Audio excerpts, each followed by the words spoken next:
quick note for maybe one of my primary cares or one of my doctors. And as well as I have a part about this in my book. When I was a teenager, my dad did me a favor and spent money on something extremely painful, uncomfortable, way more painful than any braces you ever had. I had something called a Herps appliance. What it did is for more than a year, way more than a year, probably like 2 years, it moves your jaw forward every time you bite down.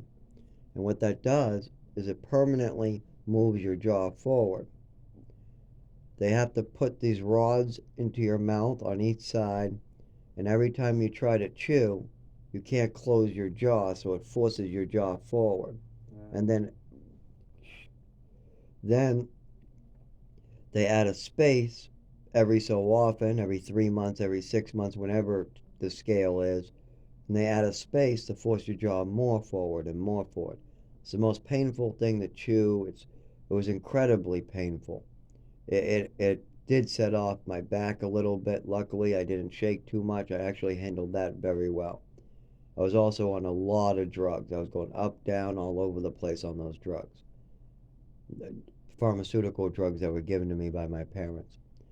And even though there was terrible things going on with my body, I say what, those drugs knocked me out, and there's no way I would have slept normally with that damn thing in my mouth without all the drugs knocking me out, sedating me. I mean, that's the one time that probably drugging me and doing damage to my body. At least couldn't think about the pain I was in.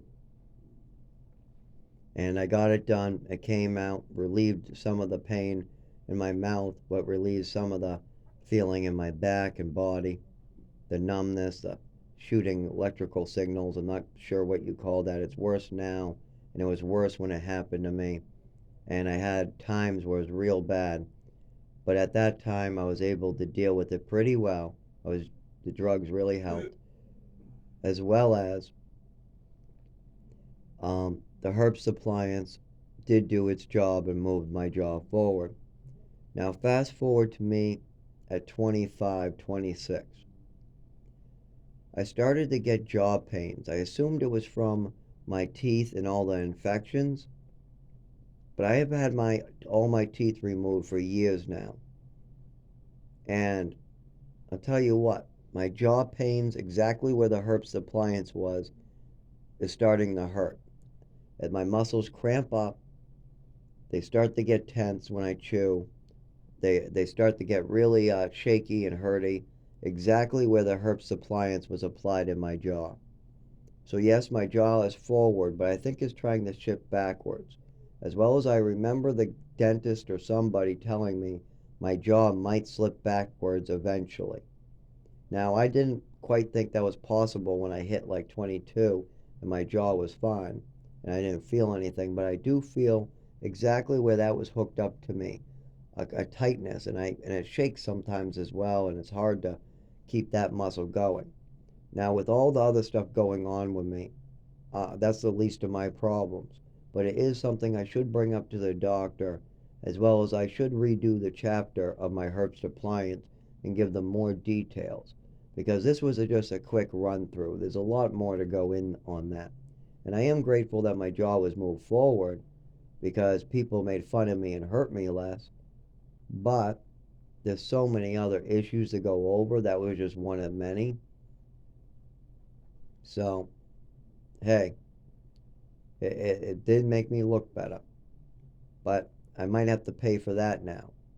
I was envious of my looks, and I might have to start paying in a couple years for that. Looks like my jaw is starting to move backwards again. Very slowly, starting to hurt a little. The muscles are strained, as well as I have no teeth anymore. So that might have something to do with it too, because my jaw is just kind of hanging there, except for when I eat. It doesn't have any pressure keeping down on it. So that my jaw might be reverting back. I'm not quite sure what's going on, but for a couple of years now, there's this tight pain I get in my jaw, right where the Herbst appliance used to be. It's a very light, like, cramp on each side. especially when I'm trying to eat. Now, this cramp isn't exactly helping the neurological disorder, but it's the least of my problems. The GI is my main concern, and my neurological disorder is my main concern.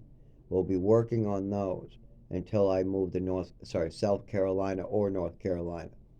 At that point, I'll be working to figure out what the mold and smoking and all the damage to my heart and lungs was done, as well as the hepatitis can be treated at any time up to the doctors. I've agreed for the last, I don't know, 10 years to get that treated. The doctors just keep on playing games. They tell me that they can do it, but they don't. And then they say, well, the insurance won't cover the right one. We got to wait 6 months, a test, a test, a test. They just play games so they don't have to treat me. I've demanded it over and over, but they just want to keep on playing games. They tell me they're going to give it to me, and then they refuse it for a technicality. Then they tell me I got to wait 6 months, tell me I can get it. Then they refuse it because of a technicality. And they've been doing this for 10 years. And I go to the same doctors over and over just asking for hepatitis treatment. So you got to also understand the medical industry plays games. They'll tell you, "Oh yeah, well, you can get treated. Oh, but there's a technicality, so we need lots of money from you, or you got to come back at 6 months and we got to see if we're lucky. We got to identify a certain strain in you. And once when we do that, we'll give it to you." But then you cross your fingers, you wait 6 months, you do it, and then they tell you the same bullshit. So you got to keep in mind that doctors do not do things when you want to get them done. Like my GI, I waited months to see her, and when I finally get in there, all these CT scans I did not get sent over. She gives me a bullshit excuse that, oh, she can't tell me anything because she didn't get anything from 3 months ago, or anything from 2 months ago, or nothing from 1 month ago. So now we're going to have to reschedule. And then she pushes it out. Now, some of this might be because they're reading this mental health craziness from my mother, and because I was an addict roaming homeless in Lowell. When you put those two together, they like to send people back out on the street. Yeah, sure, sure, sure. Wait. Yeah. You'll forget about it. Sure, sure, sure, sure. That's what they do. So I'm sure my jaw is the least of any of these doctors' concerns. That has to be at the bottom of my list. But it is something I should mention because these cramps in my jaw are getting worse. And talking and moving my jaw seems to help a little, but it's all the time. Just kind of when I sit there and do nothing, it definitely cramps. And it's right on each side where this device called the Herbst Appliance was hooked up to my jaw. So it's kind of something I'm going to have to deal with in 5 years or less while I deal with this other stuff now, as well as there's a lot of work to be done, and I got to make money on the side. So I highly suggest to anybody who's just struggling with just going to work to count their blessings that they're not made disabled like me. They don't have GI issues. They never had to be drugged. They never had to take all these crazy pills. They never became an addict. Anybody who's just struggling with regular family issues or going to work or they're getting older, keep in mind there are people in their 30s who never got those opportunities to have a decent life. They never had a real home. They never had a real family. Their health was all screwed up at age 7 all the way to 31. I've gone through all different types of treatments, all different types of doctors my whole entire life, as well as I've been in so many homes I've lost count.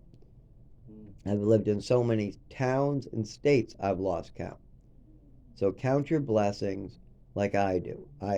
Any little type of thing, food, clothing, even if I find $1 on the ground, I thank God for the fact that I can buy a bag of chips for a homeless person. I thank God for the small things because my life has not been easy, but I don't ask for it to be easy.